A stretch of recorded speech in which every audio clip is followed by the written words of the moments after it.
Olá, tudo bem com você? O CNT Notícias RJ está começando. Confira comigo os destaques desta edição. Alerta para pais irresponsáveis. Casos de cachumba voltam a crescer no estado do Rio. Atingem principalmente crianças e reforçam a importância da vacinação. No Rio de Janeiro, o uso irregular de imóveis populares acende um alerta. Beneficiários de programas habitacionais estariam anunciando os apartamentos em plataformas de aluguel por temporada. E mega show de Shakira em Copacabana termina com queda de mais de 50% nas ocorrências e reforça a segurança em grandes eventos no Rio. Esses e outros destaques você confere agora no CNT Notícias RJ.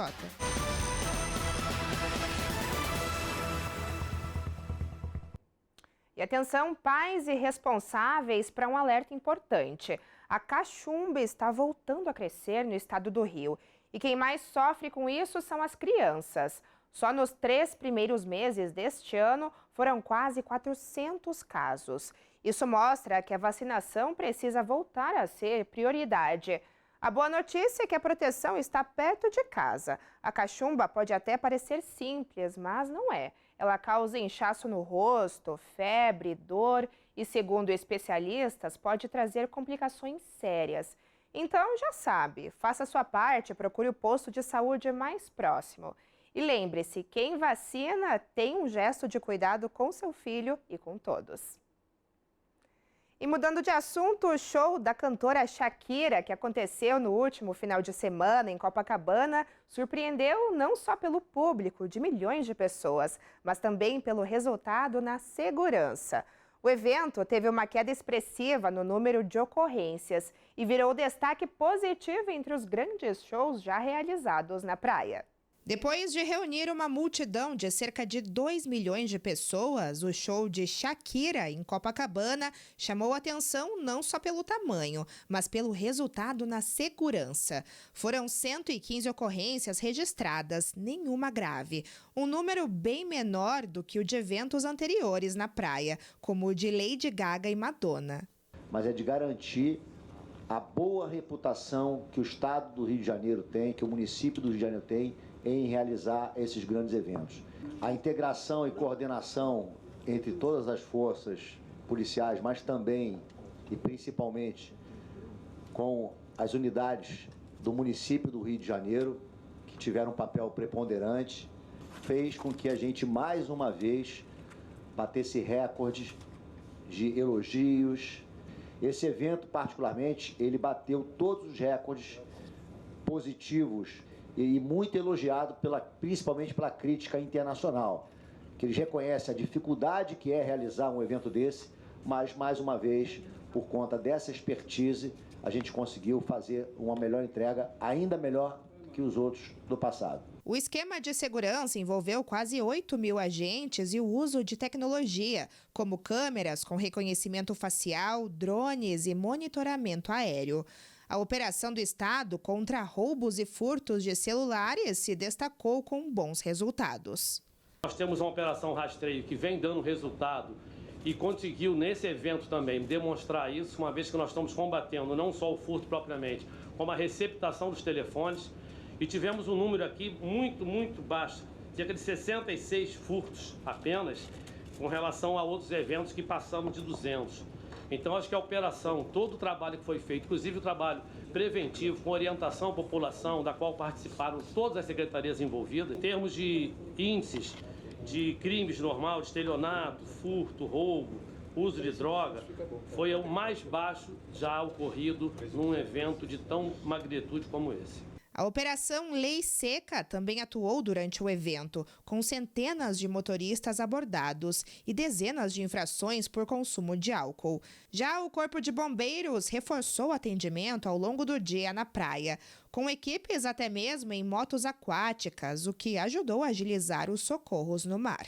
Tivemos um atendimento médico feito com um uso de moto aquática, que é algo inédito aqui no Brasil, né? Um serviço inédito aqui prestado pelo Corpo de Bombeiros. Então, o foco da nossa atuação foi realmente o trabalho dos guarda-vidas, a atuação ali do salvamento, do resgate de 80 afogados. Com milhões de pessoas reunidas em um só lugar, a presença das equipes, a tecnologia e a prevenção ajudam não só a reduzir ocorrências, mas a garantir que o público aproveite com mais tranquilidade e segurança do início ao fim. Para as autoridades, o resultado reforça que o Rio está preparado para grandes eventos com mais segurança.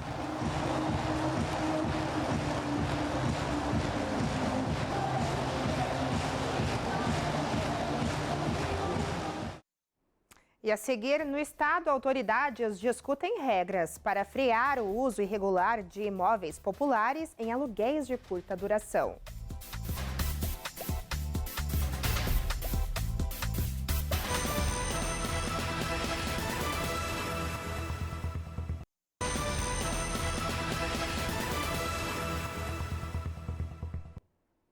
No Rio de Janeiro, o uso de imóveis de programas habitacionais em aluguéis por temporada levanta um alerta. Uma prática que pode ser irregular e já mobiliza discussões sobre fiscalização e novas regras. O que era visto como uma forma de renda extra agora levanta um alerta no país. Imóveis de programas habitacionais estão sendo anunciados em plataformas de aluguel por temporada, uma prática que pode ser irregular. Em São Paulo, o tema já é investigado. Uma CPI apura fraudes em habitações de interesse social e mais de 100 casos envolvem suspeita de locação por curta temporada. E a regra é uma só: imóveis com subsídio público devem ser usados como moradia fixa, mas na prática, esse limite nem sempre é respeitado. Imóveis de programa habitacionais, como Minha Casa Minha Vida, têm uma exigência clara: devem ser usados como moradia permanente do beneficiário. A legislação proíbe expressamente a locação, a cessão e o uso para fins comerciais. Isso inclui as plataformas de aluguel por temporada. Quem faz isso está violando o contrato assinado e desviando um benefício público que foi concedido com dinheiro do contribuinte. As consequências podem ser severas. O beneficiário pode perder o imóvel e ter que devolver os valores recebidos e até responder por crime. Enquanto isso, cidades como Rio de Janeiro e Salvador avançam na regulamentação do aluguel por temporada. A ideia é organizar o setor e garantir concorrência justa com hotéis e pousadas. Países como a França, Holanda, os Estados Unidos obrigam a plataforma a verificar a situação legal dos imóveis antes de publicar o anúncio. No Brasil, esse debate ainda engatinha. A gente ainda não tem mecanismos que sejam fáceis e sejam objetivos para que o Airbnb ou qualquer outra plataforma possa verificar se esse imóvel está ou não está apto a ser lançado ou disponibilizado na plataforma.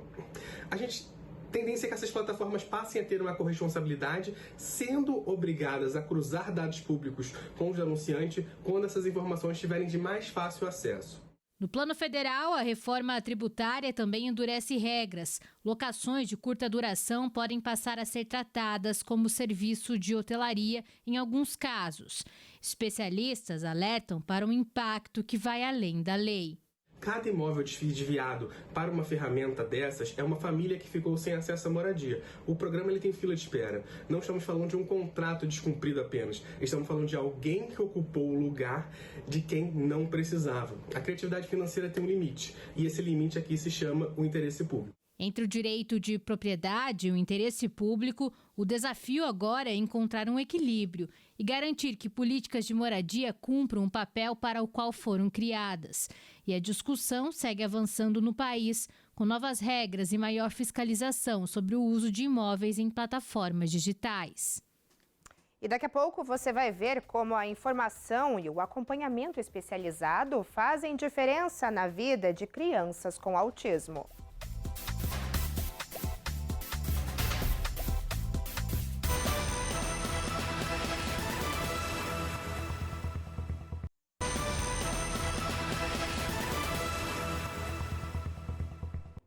O transtorno do espectro autista é uma condição do neurodesenvolvimento que exige atenção, informação e acolhimento. De acordo com o Centro de Controle e Prevenção de Doenças, o autismo afeta cerca de 1 em 36 crianças no mundo.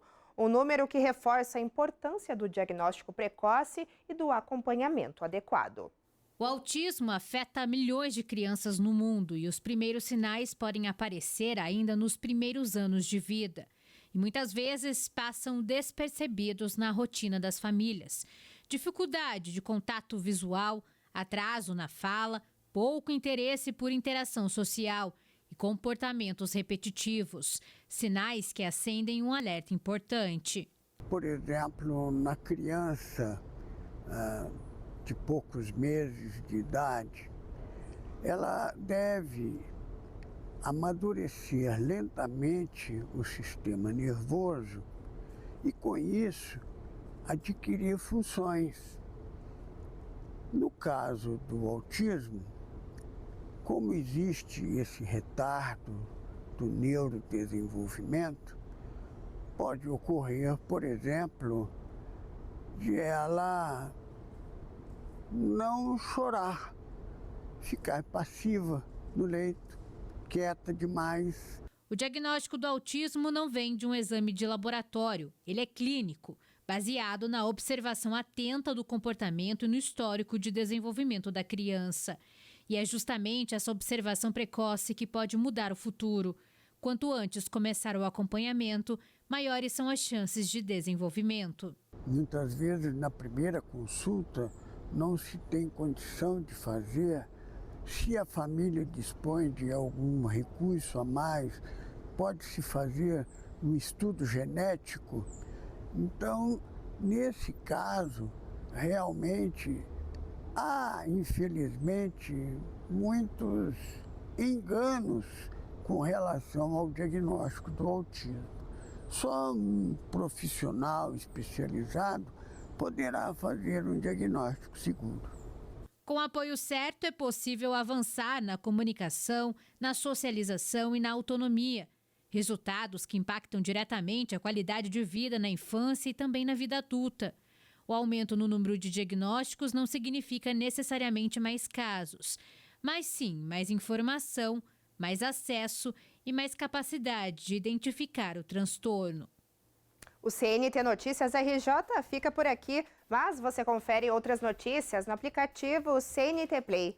Eu te vejo aqui na próxima edição. Até lá!